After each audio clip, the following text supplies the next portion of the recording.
Hello everybody and welcome to today's video. Today I want to share with you a desert terrain that I made for tabletop games as well as for decoration in the form of a diorama. For the basis of my terrain I have used this Christmas village base from the brand My Village. It is 58 centimeters long, 38 centimeters wide and 16 centimeters high.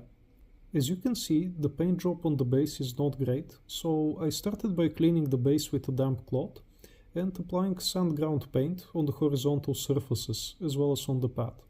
After that, I spray painted the entire terrain with a matte coyote paint and afterwards I dry brushed it with a matte sand yellow paint. Then I decided to add some plants. The palm trees were by far the most work. I ordered them online for cheap and they weren't the best quality, so I had to paint their trunks in order to make them look more realistic.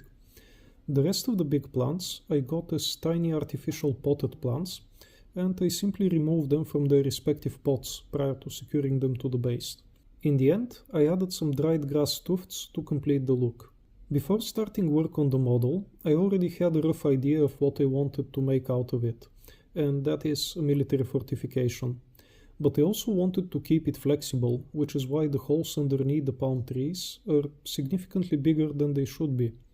The bigger diameter allows me to insert poles in order to secure a net on top, and by regulating the depth of the poles, I can regulate the height of the net.